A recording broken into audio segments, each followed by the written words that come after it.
What's up, everybody? This is Jake from the Tree of Woe show. Justin is at Wrestlemania.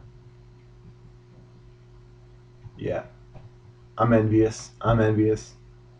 And that leaves me to do this review alone. We're going to do this the same way we did the preview. All the timestamps for when I talk about separate matches are going to be in the description, just in case I get a little bit carried away, which probably happened with this first thing. Let's just get right to it. We get the World Heavyweight Champion Daniel Bryan versus Sheamus in a squash match. One move. Daniel Bryan was over in my. He got the third biggest pop of the night behind Punk and The Rock. I'm willing to say that. There was more yes signs than any other sign. People just love chanting yes and World Heavyweight Champion. But does anyone care? No. Do you want to know why? Because he has the potential to be over, and he has the potential to be a star. And there's people backstage who don't want to see new stars built if the stars aren't them or a homegrown talent. Can you imagine how great a publicity it would be for ROH if the former champion Bryan Danielson, the founding father, was a main eventer? Not just a champion, but an actual main eventer, not a card opening guy. That's why I think they're screwing Bryan, and that's why I almost quit watching at this point, because the match, I've legitimately talked about it for 10 times longer than they actually gave the match. Overall, this match was awful. We saw one Brogue Kick, and we saw lukewarm Sheamus reaction before and after he won the belt. So I don't know what they're doing with this. I don't know. Just doesn't make a whole lot of sense. If you agree with me, that's great. If you disagree with me, that's great as well. It's not an unknown fact. I'm a Daniel Bryan fan, and I hate Sheamus. History has left all those things where they may be. I'm trying not to lose my temper right now because this legitimately killed the first hour of the show for me. Let me just say, the reason why Sheamus sucks video about might get a part 2.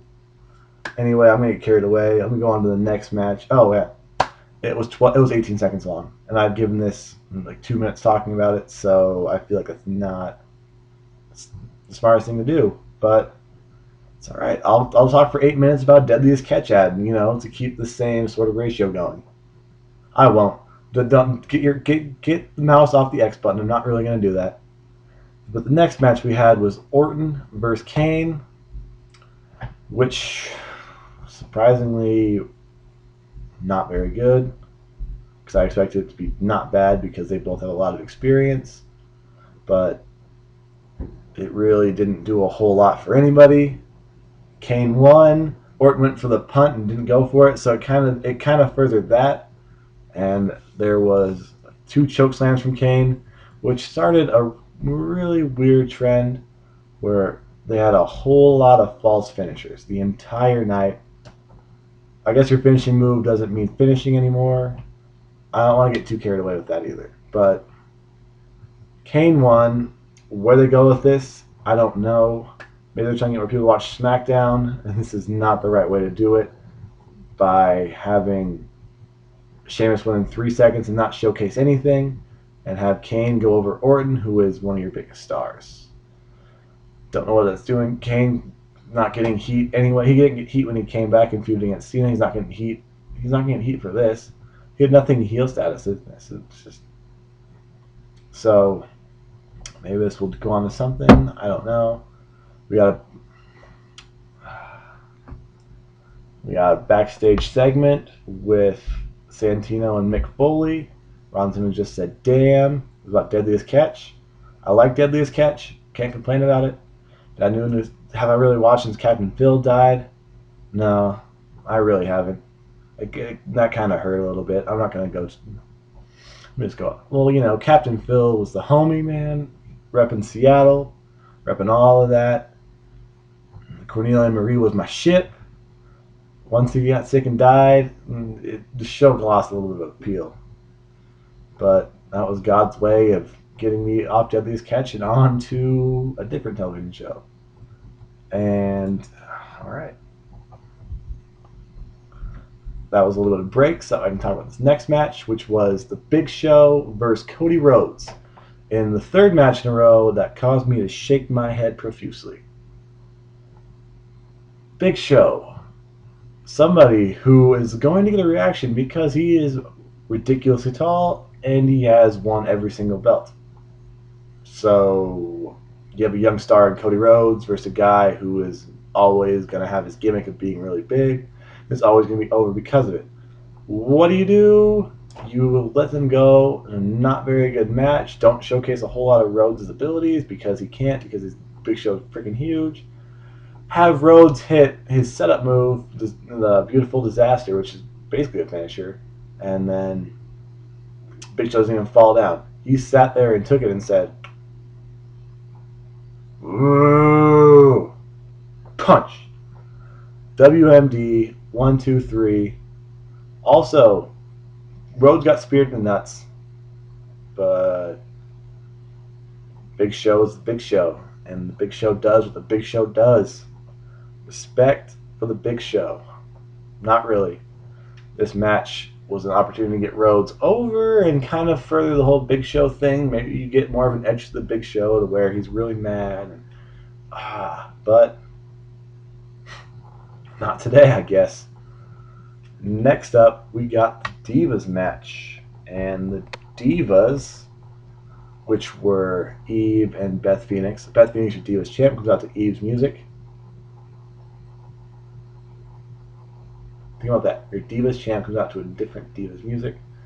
And then you have Kelly and Maria Menounos on the other side.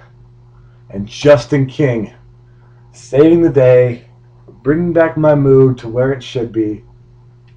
Justin King repping the match of his life. One of the best rep matches I've ever seen. Oh, man. Maria Menounos hit the stink face on Eve with Kelly, and she was wearing white pants. And on those white pants, there was a makeup stain because Eve wears a whole lot of makeup. And it looked like a skid mark. If you missed this, roll it back. MariaMenounosSkidmarks.com. Not a real site. Somebody make it. There's your idea. This match went not really bad. It was Maria Menounos, if you didn't know, well, they said this, has 2 stretch marks in her feet, which is not a very fun experience at all from what I've heard, being surrounded by people with stretch marks all the time. And she had some broken ribs. So, okay. She won via roll-up. I think she rolled up Beth. She rolled up Beth Phoenix, the Divas champion. It's alright. Belts don't mean anything anymore. Oh, yeah. So, Maria Menounos is not your new Divas champion, but she was the hottest diva out there. Throwing that one at it. Looks like Vince needs to recruit some realhotchicks.com. Like that one girl on Tough, the blonde girl on Tough Enough, she should be up right now because she was hot. And that's what people come to see, is hot girls, not actual real wrestling moves. If they wanted to do real wrestling moves, then why would Beth Phoenix be your champion? And why would people get so bored during Divas matches if they don't want to see, if they want to see real wrestling moves, and that you don't want to see the Bella Twins versus Kelly? That was sarcasm. We want to see real wrestling. And then the next was a backstage segment with Stryker and Michaels. Didn't want to go a whole lot. Then went to Triple H versus Taker. Triple H versus Taker was 15 minutes long of entrances. That's great. This was at like this 1 hour mark into the show. So they had squished all those matches together to give this a big block in the middle of the show. And did it deliver? I'll ask you guys this question. This will be the real question. Answer this out loud. Did this match exceed your expectations? Did this match live up to them? Or did it fall to the wayside like so many before? I'm going to go with the third one just because I felt like they did too much. And I don't want to sit here and be like, oh, I would have done it differently. Oh, these guys have so much experience, but they did it wrong. Oh, I'm smart. Oh, all I know is the truth. But yeah, there's a point to where 18 chair shots and 5 finishers apiece doesn't do a whole lot for anybody. And what it does is peaks and valleys, which is not good because the final peak, if you don't deliver, it leaves a lot to be desired still. And this didn't. Taker wins. Great. 20-0 was outstanding, and he has to win. There was no doubt in my mind he had to win this because 19-1 and 20-0 really are. 19-1 is like, oh man. Well, there's nothing out of him losing and Triple H winning, but 20-0 and the ending of the era really what set apart this match. Otherwise, a dull match. He didn't use the cell a whole lot. All it was a bunch of weapons and sledgehammers and false finishers, and I guess that's the point where they're at in their career. Did I look away the entire time? No, so I can't really complain. But at the same time, this just... Michaels helping up Taker at the end was cool, and it was awesome to see Taker win, but the process sucked. I'm throwing it out there. This match was not good, but everything surrounding the match made up for it, which is exactly why you watch wrestling, because ROH has better wrestling product. TNA might have better wrestling product. I can't sit through it. But the ambiance and all that stuff of WWE is what sets it apart and is what gets you to watch, because ever since I can remember, and most people can remember, not most people, there's, I'd say, a vast majority of people that watch wrestling videos on YouTube fall in this category. Taker's been around pretty much as long as you've been watching wrestling for. You might have saw his debut, but even then the majority of your wrestling watching has involved The Undertaker. And that's why the streak means so much. And that's why a lackluster match can still feel that impactful. So, was it a 5-star classic? No. Was it as good? Was it even close to as good as Taker vs. Michaels? Any of them? No. But at the end of the day, was it worth the build that it gave and putting it in the middle of the show? Yes, it was. Putting it in the middle of the show ended up being a good idea, except the fact it totally killed the mood for the next match. But they had set up the next one with the Hall of Fame segment, which was pretty cool. Didn't really let the dudes talk. The segment's going to be airing tomorrow or today, depending on where you're at or when you watch this, on USA. So they gave little clips of that, and then they introduced the people. Edge got a huge reaction, and I still don't know what Mike Tyson's there for, but I love it because it's Iron Mike, and all I want to do is sit there and jab, up, uppercut, jab to the side, uppercut, like in Mike Tyson's Punch-Out. Not the Dream Punch-Out, Mike Tyson's Punch-Out. And you had Heath Slater and Flo Rida backstage in one of the more why is Heath Slater on TV moments, where Heath Slater talked about being his backup dancer or rapping with him or scratching records, and then Flo Rida pushed me against the wall. It was wild. And then we got to see Kurt Hawkins and Tyler Rex. Thumbs up for that. And then the next match was... Sorry, I'm writing down the times on the side. Probably the smartest thing to do, but it's helping you guys out if you didn't want to hear about me talk about Triple H for 4 minutes. Sorry. Alright, I'm getting carried away again. I need Justin to keep me in check, because I'm not the best at this solo thing. But keep watching, because there's 3 more matches left. Team Teddy versus Team Excitement in a match that they didn't announce it was elimination or not, so you kind of sat there and you waited for the mad scramble out and then the finish, because you know the finish was going to include 3, 4, 5 people tops, and there's 12 around the ring. So to set that up, you had like an out of the ring thing, and then you had 3 people flip over the ropes and attack them. And you had The Miz and Santino in the ring, and Santino hit The Miz with the Cobra. Ziggler made the save. Um, Santino tagged in Ryder. Ryder went bananas and all that, and he got Miz in the corner, went for the broski boot, and then Eve came in as a member of the entourage of Team Teddy and started trying to fist bump with him. Got kicked out of the ring, slowed it down enough to where the Miz got up, skull crush finale. 1, 2, 3. Team Excitement. Team Johnny is the new champions of this, making Team Johnny, actually making John Laurinaitis the new GM of Raw and SmackDown, meaning an end of an era of so many tag matches and so many. You're battling the Undertaker and you're fighting Randy Orton, player. And dance moves like this. So it's bittersweet because John Laurinaitis is Mr. Excitement, and this is going to lead to maybe an authoritative figure that is reminiscent of old Vince. Who knows? So along for the ride on this one. It's kind of, it's 12 guys was excessive, but it got 12 guys with some main money, so I'm not complaining. And then the next match, and then as Johnny Ace was walking backstage, CM Punk was standing there doing the whole this thing, and then Johnny Ace goes, "I see a lot of anger in your eyes, Punk.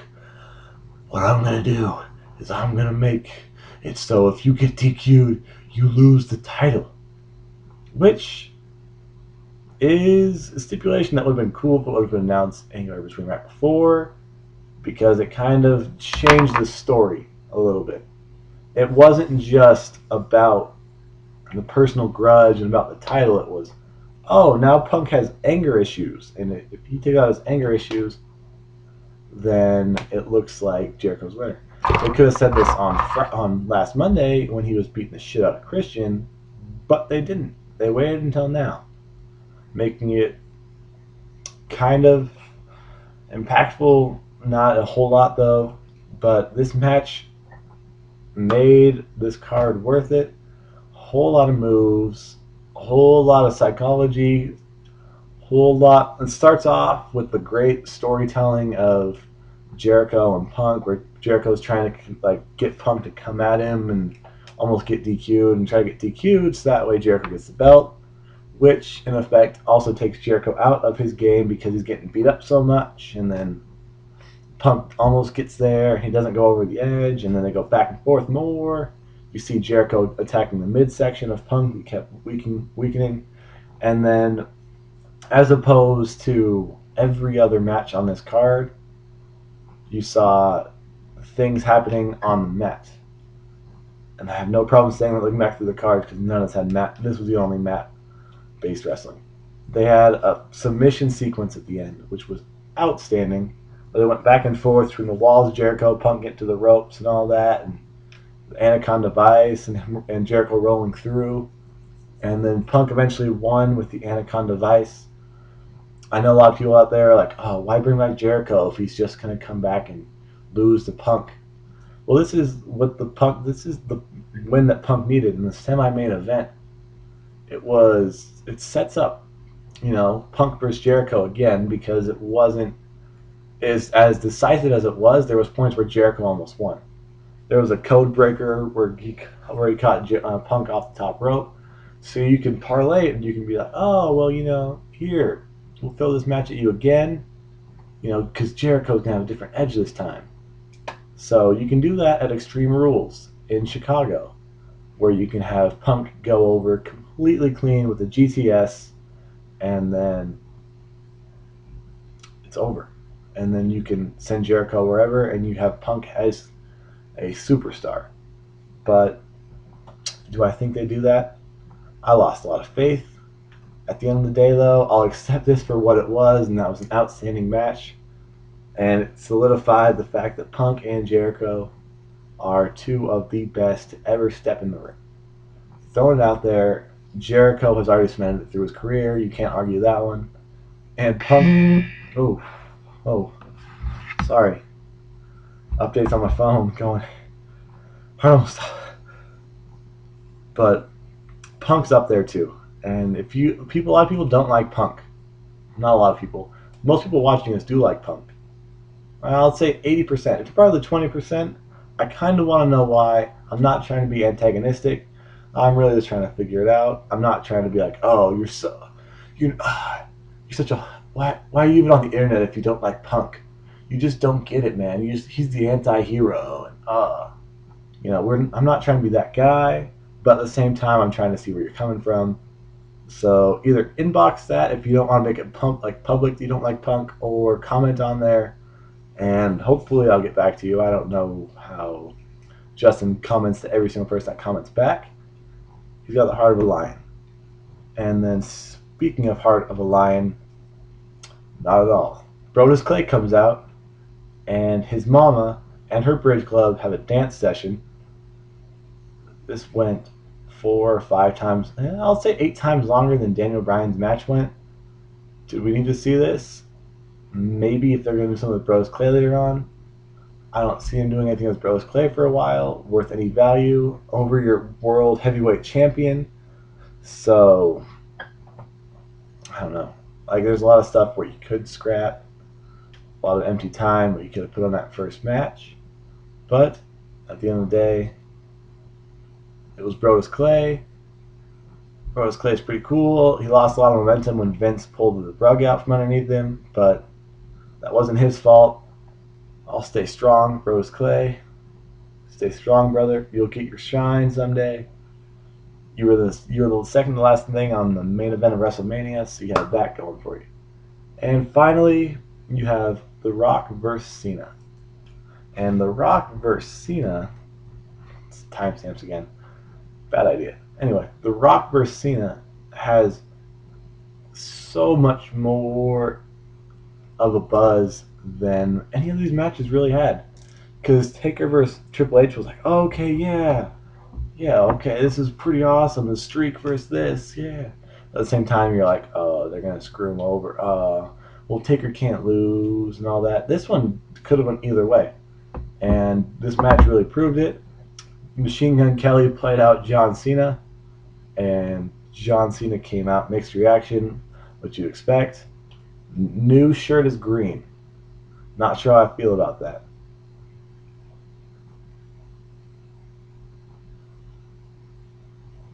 Okay, I like it. I like the green. I like how it's a different thing on the front. But at the same time, it's typical Cena. Hopefully he's not getting back to his ways. Hopefully he's still... Well, I had the jean shorts on too, so yeah. I don't know, I'm kind of scared for Cena. And The Rock was played out by Ryder. Ryder, man. Besides the song Wild Ones, Ryder is not the best in the world. Everything he does. So The Rock comes out. I was watching this with my older brother and his girlfriend and all these people. And she's never watched wrestling before, so I was showing her some matches and all that. She goes, why does The Rock get so much more time on his entrance than everyone else does? And I don't really know how to answer that without sounding like a total asshole. I just said, well, when The Rock came back, there's certain concessions that have to be made when you're a star of his caliber. Especially let him do whatever he wants. So I'm guessing he wanted to take 18 minutes to get to the ring. Actually, the intros himself were 25. But yeah, The Rock had 2 Flow Rider songs and then a 5-minute walk-in. But alas, it just built.